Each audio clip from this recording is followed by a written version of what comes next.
No, I want to go. Welcome to the Blunt and the Beautiful, where society comes to be dissected. Don't hit the C on comes like that. Welcome to the Blunt and the Beautiful, where I discuss everything that interests me and everything that should interest you with my beautiful daughter, Tansy. And I listen and tell her when she's wrong.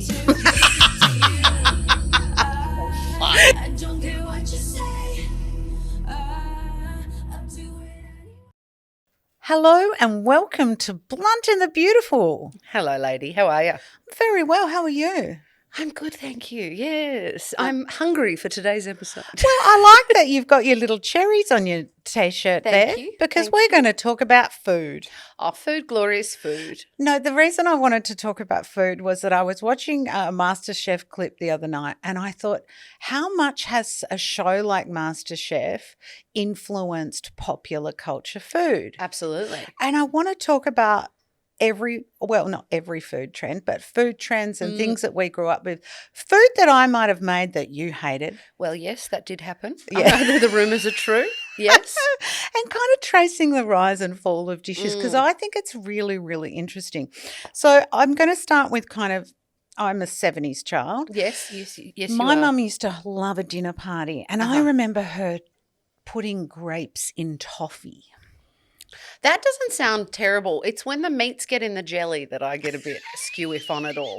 Do you know what I mean? It's like it's the jelly in a bundt cake tin with like a bit of shaved Chrissy ham or whatever was going on in there. But then also a maraschino cherry. And why is the jelly green? Yeah, ham and aspic. Yeah, it's What you call me? That's terrible. So I also remember my mum making an pineapple upside down cake. See, that's quite fun. I like the ooey gooey delicious of It's that. very retro, isn't it? It is a bit. Why does the cake have a hole in it? My big fat Greek wedding. Yeah. Or quiche, a bit of quiche. Oh, a little bit of Lorraine on the decks. love a bit of Lorraine. You do love a little and quiche. a salad. You love a little bit of an empty the kitchen, everything but the kitchen sink quiche. Do you know what I mean? You love I'll just chuck it in there. Everything's nice with an eggy moment. Yeah, I do. And then 80s we had vol au vents. Jesus Christ. That was big. 90s. Now, this hasn't gone out for you as a child of the 90s. Pesto pasta. Pesto pasta is a staple, particularly for those of us who lived out of home during university, where a jar of pesto is 99 cents from the Coles and so is a bag of pasta. Yeah, that's a good uni meal, but that's a bit of a comfort meal for you. It is. I haven't been frequenting the pesto pasta of late. Me and my partner have been doing some cooking. Yes. So I have to try and get my pesto fix in other ways. But yeah, it was a big comfort meal for me. I remember a friend telling me that she'd been to Brunswick Street with another friend that were at Melbourne Uni and they'd got a pesto sun-dried tomato focaccia. But her friend said to her, would you like another focaccia? Oh, fuck it to me. Yeah. What the fuck? So now focaccia is what I call focaccia. With That Ben is Stiller. So 90s. That is so 90s. That's crazy. And then the 2010s, we kind of went into that kale, avo toast, Well, this mushroom. was a place of contention for you and I. I remember many, many moons ago you saying, what do you want for dinner? I was thinking of making like a stir fry or something. And I said, I'd love like a chicken and kale salad, maybe with some pomegranate and goat's cheese. And you were like, what do you think? I'm a fucking cafe? Yeah. What are you talking about? But you asked what I wanted. That was what I wanted. Yeah. But that was really the moment. So then we kind of go into, MasterChef and then TikTok viral food is Yes, massive. absolutely. So, the COVID sourdough. The feta and tomato pasta. Yes. That was a big one. Everyone's talking about how Taylor Swift recently talking about her sourdough. She's bringing sourdough back. I'm like, dude, no, COVID brought sourdough It back. hasn't left yet. People are still working on that jar of starter from March 28th, fucking 2020, mate. Now, as a family, we were MasterChef watchers when you were young. We were MasterChef watchers. I was obsessed with masturbation. Masturbation. Mass depression.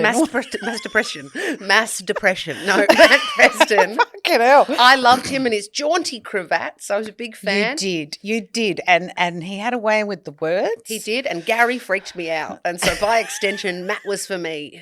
Well, okay. So I was looking at trends that came from MasterChef. Okay. Chocolate soil. Absolutely. Which reminded me of so when when I was a child and you were going through a bit of the woo-woos, as you were, and you would take us often to like hippie shops or lolly shops, they both, the only thing they have in common are chocolate rocks. You know those little chalky pieces that look and painted like rocks, but an M&M? That's what it always reminded me of. It was a bit like an edible terrarium of nonsense. But chocolate soil was a big thing. It was massive. Then there was tempering chocolate, which is what caused Poe to lose in the final. R.I.P. No, she's fine. She's hosting it now. Yeah, but tempering chocolate, suddenly everyone's like, what? Tempering chocolate? Okay, curry paste. Now, Jimmy loved some curry paste. He was like, I've made a curry macaron. Absolutely. I've made a curry ice other cream. Thing everyone else made was macarons. It was crazy. But yeah, no, Jimmy weaseled curry into everything. A very dense flavour profile from Jimmy at every turn. Yeah. Layers on layers. Every mystery box was, I've got a curry croquembouche. But also Jimmy. the croquembouche was massive. The croquembouche was massive. I actually had a cream puff from a Brunetti's croquembouche the other day, and it still goes down a treat, doesn't it? Oh, yum. Yeah, that was my 21st birthday cake. Of course it was, because you're fancy. Yeah, fancy girl. Okay, sous vide. No one knew what sous vide was. Why are you putting your meat in a bag like that? I don't fuck with sous vide like that. I just, you know how I am with texture, and I hate preparing meat in general. So why you think you can boil something in a bag and it'll make it better for me, I'm not sure. There was the snow egg thing. The guava snow egg. That was fabulous. Anytime Adriano Zumbo, Mr. Zumbo-licious, rolled up with a dessert to share, I was sat. Because I find baking much more interesting than cooking. Yeah. Because presentation is always more fun. See, I love watching cake decorating videos. Yeah. They're like an ASMR for me. I love watching the Great British Bake Off, particularly also when they have celebrities do the Great British Bake Off and they're really bad at it. The cast of Dairy Girls have an episode of British Bake Off that is so funny. Who was the one that couldn't find the oven door? Was it Alison? I can't remember. Yeah, fucking Alison so Hammond? Funny. Yeah. Yes. Hilarious. So funny. So funny. So from MasterChef, which is still popular, but we kind of got more into the TikTok trend of, as you said, the feta tomato. Feta tomato. Teeny's mac and cheese is a big one of late. Love you, Teeny. The cucumber salad. Yum, though. But people were running out of cucumbers in different areas. Yeah, but it was really yum. I bought a mandolin. I subscribed, didn't I? Oh, wow. You were influenced. If there is a vessel for me to eat a cucumber, I'm going to do it, mate. Wow. And if that lovely little twink who was living in Seoul, Korea at the time from the States is telling me how to do it in a deli container, I'm gonna tap in for that one. It was so yum. And it was also because Din Tai Fung had a restaurant in Melbourne for a period, and their cucumber salad was amazing. Do they not have it anymore? Someone called the Ombudsman, worker rights, allegedly. They've shut down. They're not in Australia anymore. Din Tai Fung is no longer in Australia. Oh, that's so sad. For the workers in particular, from what I understand. But I got served by a robot. That's a big problem. We're moving into AI rights. Wow, that robot didn't have a visa. Fantastic sesame noodles, though, and what a cucumber salad. Well, okay, the tart cherry sleepy girl mocktail. I don't know about that. But if you're putting melatonin in it, I do know about that because that's a or drug. A still knocks. Yeah, absolutely. If you're snorting Ambien with your sleepy girl cherry drink. Oh, I don't know what the cherries do for you internally. I don't know. There was something, but people were trying it. There was also another one where you boiled iceberg lettuce. That sounds disgusting to me. My journey. Yeah. There's something about the lettuce. Texture girl. And then there's Dubai chocolate. Okay, so here's the problem with Dubai chocolate. They sell it at the IGA near my house, and every Saturday, me and my boyfriend buy a tiny block of it. It is so delicious. Is that the one with pistachio? Yeah, pistachio cream in it. Oh, my God. It is so expensive for a block of just like 4 little rows. It is $15. That's crazy. And so it's maybe not every week. Once a fortnight, we go, do you want to get the Dubai chocolate? And then we'll make a coffee when we get home from the supermarket and eat it on the couch, and it's just fabulous. So there was, the Dubai chocolate kind of falling into that trap. I think about shows like Sex and the City and the Magnolia cupcakes. Absolutely. And as I said to you the other day, Magnolia's back, baby. Banana pudding, my nightmare. Yeah, her nightmare too. Shared taste. Look at that. So growing up with food is something that is kind of interesting. My grandparents refused to eat Chinese or Italian food because, the war. Of course. You've got to take your stand somewhere, love. And then my grandfather died and my grandmother took to Asian food like no one ever has. She did enjoy it. And then she took herself on a cruise through China. So I feel like she was slightly food oppressed by her racist husband. Well, and also he served in the war. Lots on for him. Yeah, he did. But suddenly she was like doing a painting Tasting trip the down the rainbow. Yangtze River and coming back and saying, I have the 32 chicken and almonds, thanks. Good girl, darling. That's yeah, good. but Expand my your grandfather palate, no, he wouldn't have Italian food. Which was kind of interesting because, Vietnamese food was the immigrants was kind of, oh, no, and now suddenly everyone's got a banh mi. Yesterday I saw an influencer posting about how Australia's the greatest country because there was a banh mi drive-through.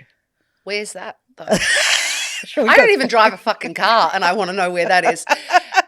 Here's the thing. I love all the colours of the rainbow. I love pretty much every cuisine.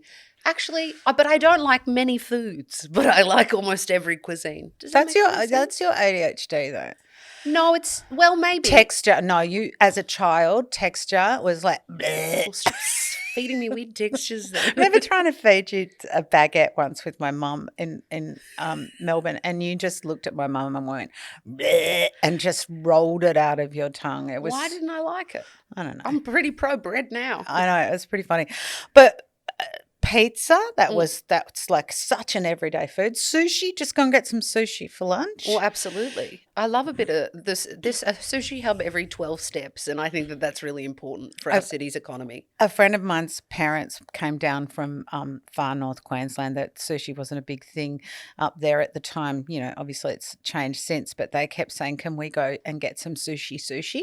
Love. That's right. Yes. Duran. But I'm going to get off on my soapbox here. Food is always political. Everything is. Haven't you heard, everyone? Yes. So wars, like the fact that my grandparents wouldn't eat certain foods because of the war. Of course. Or colonialism, taking away bush tucker food and the rise of that in everyday restaurants and using, different types of pepperberries and finger limes and learning what that is. Also rationing, like you only had in the World War II, there was only a certain amount of butter, eggs or sugar you could absolutely use. Anzac biscuits. Yeah, which I tried to perfect the recipe of just this year. I made maybe 3 or 4 batches to try and find the right one. I found that the best recipe was the oldest one, sadly. So I want to ask you a very personal question. Yeah. What food did I make that you fucking would have such sads about when you sat down at the dinner table? Because your brother told me that his trauma meal, that's what he said, was tuna rice slice. Well, firstly, I want to ask your consent before we venture into this. Go for it. Roast me. Roast my dinner. First things first. The tuna rice slice I can't speak to because I never ate it. Every time you cooked it, I refused. I didn't try it one time. I looked at it and I thought, not for me. Thank you, though. Here's the thing, right? My lovely brother was a real meat and 2 veg kind of kid, right? He needed a carb, a meat. He didn't need a vegetable, but you made that part of the deal for him. That is not where I live. That is not my ideal space. He also wanted to be served dinner no later than 6:01 p.m. That is also not where I live. Man of the people. Absolutely. Working class man, bit of a chisel kind of guy. I wanted to have a smattering of things at about 7:30. That's kind of where I lived. So anytime you make an excellent salad, I'll tell you that much for free. You make an excellent salad. I just didn't really fuck with meat like that. Yeah. Whenever we would do I like chops and things when I was a kid, like little. But as I got older, cutlet. Yeah, I didn't really like that. Well, you were vegetarian for a while. I was. There was a salmon dish you made that I also didn't really enjoy. But what's that? Like the glazed salmon with rice. rice. Nigella's salmon. Yeah, I didn't like her. I didn't like Nigella? No. What's she ever done to you? I love her, saucy little tart, but I didn't like that. I don't know why. Do you know what it was? And this is fair and this is a staple. One thing I did not like, and this wasn't your fault. You didn't marinate them. I did not enjoy those honey soy chicken wings you would buy. Oh, my God. You've never told me that. I did not enjoy them. They were not for me. They were too saucy. They were very wet. I didn't like it. I didn't like them. Okay, so looking back at your food journey, you were platter day. Platter day, Saturday platter day. Every day. Absolutely. Even now, we're trying to cook more, but if we are ordering something, my favorite thing to order is like Greek food, where it's like some salad, some meat, some chips, but it's all laid out and I can pick at it and a little bit of pita bread or some dip. Oh, yeah, dippity bits. I had a friend over for his 30th like last week. I made a delicious platter. I'm a platter girl, but there were some meals. The tuna rice slice did look trying. I'll be really honest about that. But it did look thrifty, and that's important too. Because it had turmeric in the bechamel sauce, and so it was got quite to be yellow. Yeah. No. We once got into a terrible argument when I was about 14. Once. When I said to you, why do you insist on cooking like you're on World War II rations? Yeah, that was so offensive. All creatures great and small. I was Mrs. Hall. I paid the joke because it was a good joke, but I couldn't tell you that. I had to kind of go, hee. You did that, you classic, when you went, hey! Hey! Oh! Yeah, that one. Hey! I remember there was years ago, Spike had a friend and she had written, showed me it was so funny, written on her Facebook, fuck my life, I just came home and we're having stir fry for dinner. That's so real. Beef and black bean with some red pepper. Some Canton beef and black bean, not the move, mate. Yeah. And I understand, I see in hindsight, obviously, in particular, that you were working full-time and cooking.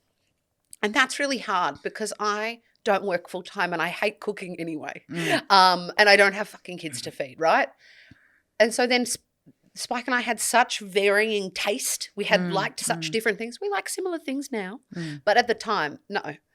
And so trying to cater for that is really fucking hard. Also, your dad has like an allergy to everything. Absolutely, he does. So that was really hard as well. Yeah, you were trying to balance. And I respected that you were like, I can't cook 14 meals every night. Because I'm not one of those people. I'm not a restaurant. And also you got home at fucking 5:30 or whatever it is. Look, you're being very kind. I am very kind. You didn't eat a lot of my food.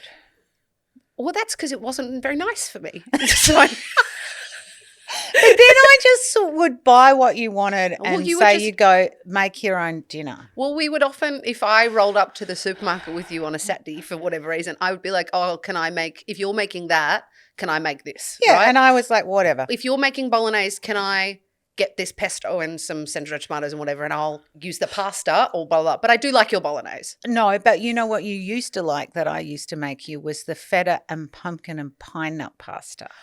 That was delicious. Yeah, and there was a pumpkin risotto, which is the only hot wet rice to date I've ever enjoyed. It's not for me. I'm not even an arancini girl. I'm not sure about it. So I asked a few people what their trauma meals were. And so for mine was growing up, and I'm sure my siblings can attest to this, that there was what we called the one shit fish. It was a fucking frozen fish that was thrown in the oven and then thrown on the plate with some, bird's eye fries and a salad.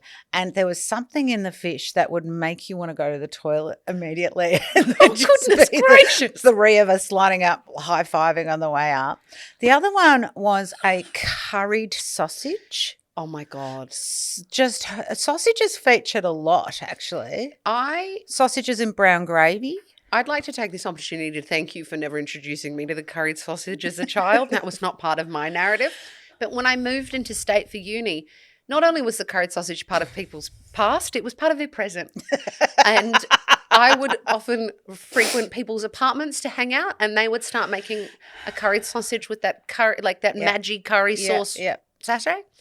And as someone who grew up in why would I buy that in a jar? I can make it from scratch. I didn't know you could buy a bolognese jar, like a dolmio base for a bolognese until I moved to uni because of you, because of Little Miss, we can do it by ourselves, which I love and respect. I'd never seen a curried sausage before, and that wasn't for me either. That really freaked me out. Uni was pretty funny for you. What about the girl what she kept in her veggie drawer? Well, that would be Easter eggs. You went to open her fridge and her whole crisper drawer was filled with those Cadbury colourful, like mid-size Easter eggs. It was the strangest thing I've ever seen, but that's okay. She was, eat the rainbow. That's what they say. That's so funny. Keeping her eggs crisp. Fucking so funny. I love a bit of fridge chocolate though, so fair enough. What are some more trauma meal sweets? Well, a big one was tuna. Yeah. It seems to be cheap foods. Yes. Sausages, super cheap. Yeah. Tuna, can of tuna. I have a friend whose trauma meal was an apricot chicken Alfredo pasta. Oh, yeah. Cream and apricot without chicky? I don't reckon.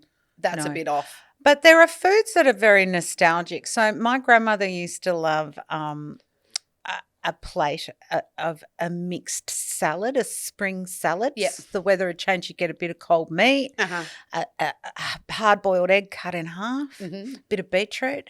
Hate beetroot. Yeah. A little bit of carrot grated. Yeah, a little maybe pickled onion. Oh, yum. Very old-fashioned and kind of comforting. Yeah, a bit of a ploughman's meal, isn't it, in terms of ingredients? I want to talk about food as resistance, and why I want to talk about that was this morning I was reading a review by the lovely Danny Ballant in The Age about a Ukrainian restaurant. Love. So she's come out here from the war. She's met someone. They've opened an amazing Ukrainian restaurant in Chapel Street in Melbourne, apparently. And I'm like, this is the next stage of, Italians. Like Mirka Moira, the artist, her partner was the first person to bring a coffee machine to Australia. Fabulous. The Italian culture is so massive here. I don't think Melbourne would be who they are without the Italian culture. The good people of Lygon Street, absolutely. Yeah. And the Jewish delis and the Chinese restaurants and the Vietnamese restaurants now. Yeah. Yeah. I was very lucky as a child that my parents were well-travelled and they took us to a lot of different restaurants and a lot of different foods to try. So I'm always wary when people don't want to try other cultures' foods because I'm like, why? Why would you not want to try that? And if you haven't tried it yet, you don't know that you don't like it. I mean, something that you did when we were kids that I really liked, well, I didn't at the time, but I think it's good now, was that you have to try something more than once. 10 times. That's my rule. You got to try it 10 times. And watching my mother make my brother try tomatoes 10 times was like watching someone hold a gun to his head. There's a theory that children don't like tomatoes because they're a nightshade until they're about 10 or 11. Pardon? Well, they're a nightshade plant. Tomatoes are part of the nightshade family, which can be poisonous. And you ate tomatoes as a child and would get terrible, terrible eczema from it. But I still ate them. Yeah, but then you grew out of it. Yeah. I thought he would grow out of it because I grew out of hating tomatoes. Now they're one of my favourites. Yeah. No, still hates them. Blech. Yeah, like a baby. Yeah, like a baby. But I remember going to a Chinese restaurant once a month in the city, the Rickshaw Inn, and just, really learning chopsticks and learning, in the 70s, Good on Joan and Pete for doing that. But you got to do it, girl. You got to get out there. You got to try shit.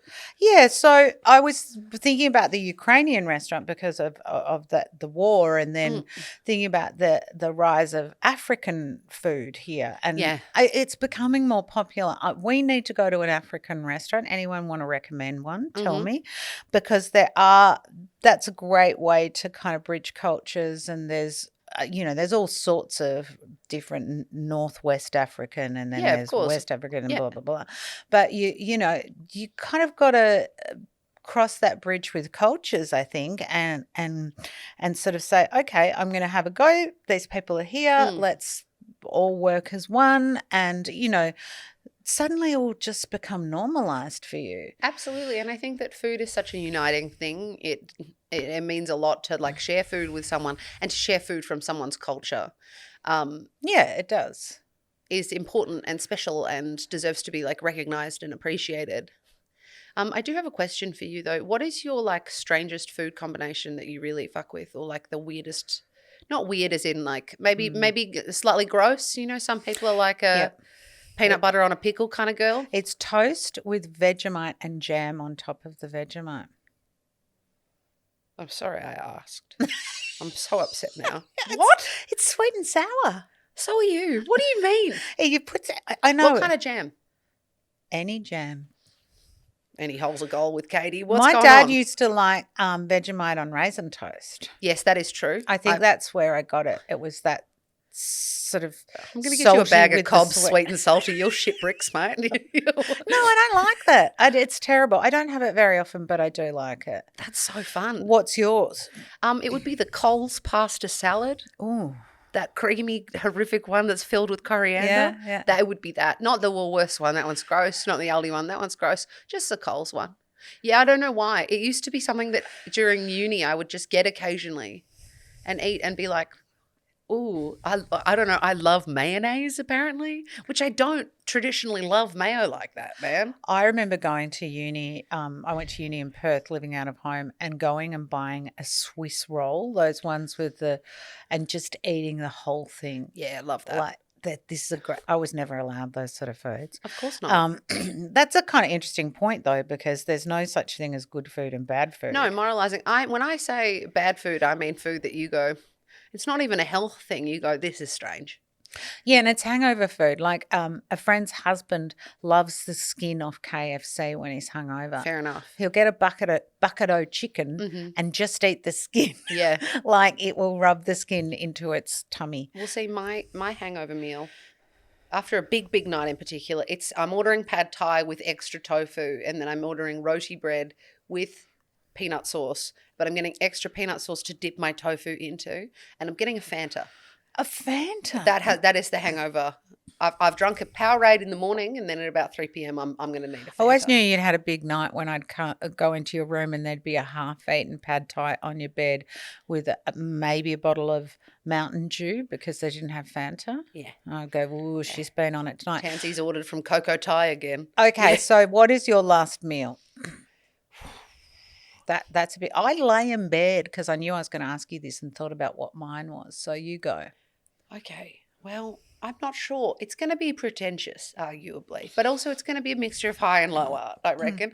It's going to start with about a dozen oysters. Yep. Those big, fat Bruny Island oysters or oysters from New Zealand. With a mignonette or with a lemon? Both. Okay. But no Kilpatrick bullshit. If you put bacon near them, I'll kill you before I get offed. Yeah. That's not fucking happening for me.